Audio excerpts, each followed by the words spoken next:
Greetings, my friends. I want to thank you all for subscribing. I want to thank all of my channel members for supporting me in this endeavor to save pop culture. And if you are not subscribed, please consider supporting this channel. We need you. Thank you. Although it's impossible for me to say for sure, because the memories of terrible traumas fade mercifully over time, right now, I don't believe I've ever suffered through a worse movie than Disney's remake of Snow White. Even when I'm not comparing it to the timeless classic Snow White and the Seven Dwarfs, one of my favorite movies of all time, when I look at this objectively on its own terms, it has absolutely nothing to recommend it. Not one damn thing. And yet on the other side of the coin, virtually everything about this crass, ugly, bloated, stupid ode to greed masquerading as feminism makes me sick with loathing. I'm sorry to say that most reviews I've seen and read have gone too easy on Snow White. I am here today to do my best to make up for that deficit. The whole reason why this channel exists is I am a lover of art and culture.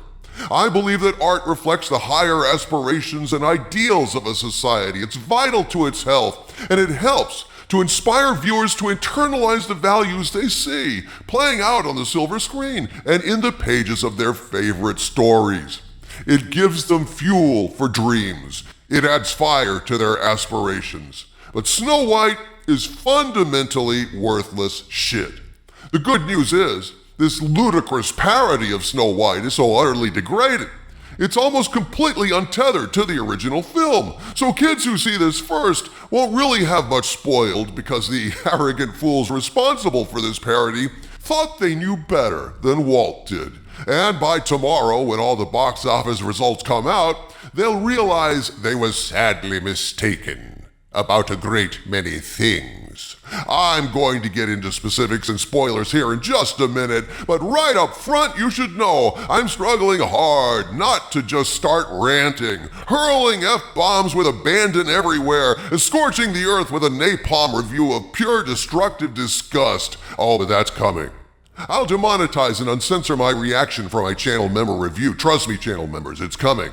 But for now, it's important you know this thing is a raised middle finger and a thick gob of spit in the eyes of every poor soul who buys a ticket, because only a company that holds you in contempt would dare release this piece of trash to the world. This movie is such a slog. It's so boring. It should have been named Slow White. Watching this thing was torture. Absolute torture. The only mercy of which was it ran less than 2 hours, for which I was truly thankful. Dude, is it really that awful? Could it possibly really be that awful? Harvey Cthulhu, holy shit. There aren't any words. No matter what I say, it's not really going to capture as bad as this thing is, but I'm going to try. This Snow White live-action remake is worse than a high school production. In a high school production, at least the kids on stage are trying. They're sincerely doing their best, but Snow White can't even make that claim because there isn't one real, sincere, honest moment in the whole filthy thing. Not one. In this misbegotten shit stain of a film, Rachel Zegler gives perhaps the most self-absorbed, narcissistic, artificial, phony-ass performance I have ever seen. And she's supposed to be the fairest of them all? She gives a performance as stilted and fake as the CGI garden gnomes they've surrounded her with in order to make her seem warm by comparison. But it doesn't work. One of the very worst things about this piece of shit is how remote and cold Zegler seems. About 90% of the time, she has this look of smug condescension plastered on her face. You get the impression the only thing in her mind during these takes is either how much better she is than this material if she's alone on screen, or if she's with someone else, how this is her movie, and everyone else is just a cameo, a walk-on, a not-so-special guest star in her movie. Zegler doesn't seem to have genuine conversations in this film. She doesn't talk with people, she talks at people. Only briefly, in one scene with Prince placeholder Jonathan, does she ever seem to be actually talking to someone, as in acknowledging their existence in her universe. Mostly, she has this glassy-eyed delivery, like she's either watching herself on a monitor just past the person she's talking to and thinking, looking good, looking real good. Or she's so completely self-absorbed, she's just inside her own head thinking, sounding good, sounding real good.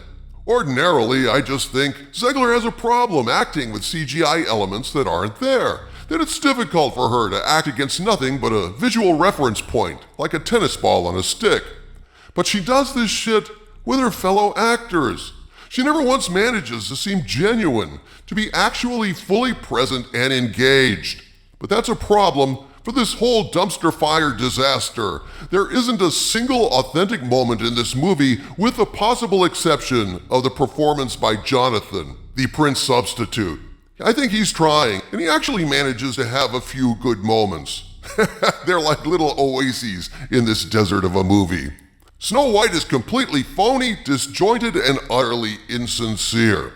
Watching Snow White is like watching a rehearsal of a high school musical where the actors are just walking through and hitting their marks, bored with all the rehearsing and just wanting to go home. Which is exactly how the audience felt. Calling this a live-action remake is a joke in and of itself because this movie is not alive, it's dead. Or rather, it's an undead mockery of its namesake. Let's hit a few specifics so you'll understand how awful this thing is. Buckle up, people. The ride is about to get bumpy. Let's start out with the only good thing about Snow White, Rachel Zegler's singing. Yes, she can sing. She has a good voice for this sort of thing. And yet, that said, I didn't enjoy her singing at all. Why, you ask? Several reasons, my friends. First of all, just because a singer has a good voice doesn't mean you enjoy listening to them. Plenty of people have technically powerful voices, but if they have no character, no depth, no soul, they're just not fun to listen to. Frank Sinatra, technically, didn't have the best voice compared to, say, Mario Lanza. And yet Sinatra was a star, and Lanza was a footnote, because at the end of the day, sincerity and style trump technical excellence. Zegler's singing has no soul, no guts, no sincerity. It might as well be an AI cranking this shit out, although to defend her slightly, maybe she wouldn't be so bland and rote if the songs they gave her didn't suck the peanuts out of elephant shit. No kidding, folks. Most of the songs from the original Snow White have been cut altogether or mutated into parodies of themselves with new lyrics and commercial jingle arrangements that literally suck all the charm out of them. Hi Ho is a delightful musical song in the original, but here, good God, it sucks. They turned it into an overly busy, frantic thing, drenched in flop sweat, desperately tap dancing around trying to introduce each dwarf as fast as possible, since their on-screen time has been cut down to about half of what it was, but we'll get to that in a minute.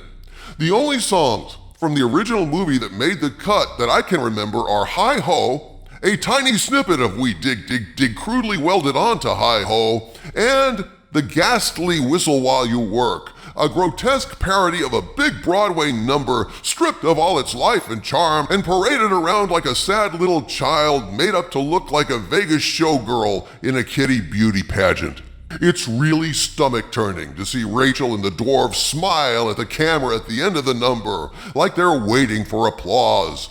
Judging by the reaction of the small handful of people in my screening, they'll be waiting forever for that applause. So what did they jettison the original songs in favor of? Shit. Pure shit. Filler shit. Written by hacks who couldn't write a hit song if they were lowered into a pit and told it either rubs the lotion on its skin or it writes a good song. No good songs would be coming in that situation. It would have to rub the lotion on its skin, but for frack's sake, don't rub the frackin' lotion on the audience's skin, you worthless shitheads. These new songs are instantly forgettable, contractually mandated placeholders. Once again, where these new songs are concerned, It's like a damn high school musical where the school's band teacher and the choir teacher team up to write some new songs for their Snow White adaptation they're putting on for Spring Jamboree. Go Tigers. And the cringiest thing about the songs is how Zegler delivers them like she's convinced they're brilliant. Every single one is forgettable except Gal Gadot's number, which is so bad it actually makes me feel embarrassed for the otherwise generally wonderful Gal Gadot. So, how does it look? Like a nightmare. This is visually one of the ugliest things I've ever seen. The lighting is technically a perpetual magic hour lighting a lot of the time, and I can't put my finger on why, but what should be a lovely soft glow is garish. It's very fake and very unpleasant, kind of like they managed to capture what makes fluorescent lighting in an office so nauseating and put that element into their golden light program. After a while, it just hurt my eyes. No kidding, it really was that hard to look at. Other times it was way too dark or way too bleak in the winter scenes. Speaking of which, to explain why Rachel Zegler with her brown skin is named Snow White, they say it's because she was so brave in a snowstorm, which is ridiculous, since they make it clear she was born in a snowstorm inside a carriage, so bravery had not a damn thing to do with it. She had no idea where the hell she was or what was going on. Sorry, Slay Queen. If you're named Snow White because you were born in a snowstorm, you're just lucky you weren't born in New York. Or you might have been named Taxicab Yellow. Or possibly Greyhound Bus Gray, with an ad for a better movie glued to your side. Literally every element in Snow White is substandard. The CGI animals aren't adorable, they're just sad. The dwarves are god-awful, hideous nightmare creations with weirdly human faces covered with plastic grafted onto distorted bodies that in some ways reminded me of Clutch Cargo, with human lips grafted onto cartoons to save animation money. We're lucky at least that the dwarves' screen time is cut in half, because at one point Snow White leaves their cottage before really getting to know them and goes back off into the woods to find, you guessed it, the 7 magical welfare recipients. Disney was too cheap to cut them out entirely, so they cut away from the dwarves to take us to visit these 7 diverse methadone addicts in the woods. Why? I don't know. They're thieves led by this Jonathan guy. Snow Whatever needs troops to help her overthrow the queen, I guess. Who gives a shit? The point is, they're there in all their raggedy-ass diversity. 7 Renaissance Fair Street hustlers, yawn. It's as bad as it sounds. But they're still better than the dwarves. Dopey is really creepy, guys. Alfred E. Newman, brought to undead life. And eventually, Taxicab Yellow empowers him with her feminism and self-absorption into talking. And what do you know? His voice is all wrong. It's way too deep and serious. Holy shit. The dopey stuff is some of the most cringe shit in the movie, and that's saying something. My friends, it's hard to convey just how terrible, soulless, and empty Snow White is. It's a human centipede of a movie, several different movies grafted together in unpleasant ways. Only in this version, it's the audience who eats shit. Partly it rips off the original movie, partly it's about a woman born to lead, partly it's dwarves, partly it's hippie street hustlers, partly it's an off-Broadway musical interpreted by kids at band camp. There's not an ounce of sincerity to it, zero suspense, except in wondering, dear God, how long before they roll the closing credits. You just keep hoping maybe Snow White will get stabbed by the huntsman, or poisoned by an apple, or stepped on by a giant foot, or flattened by a 16-ton weight falling right out of the sky. Anything to make Snow White shut up and go away. It's obvious to me the people involved in making this Snow White had nothing but contempt for the original Snow White and the 7 Dwarfs. And if there's one lesson to be had here, it's this. If you hate the source material, don't remake it. Hatred and contempt give off a strong stench no matter how you try to mask it. And audiences can smell that shit coming a mile away. From the center of the earth, this is Dictor Van Doomcock bidding you all, my friends, stay angry.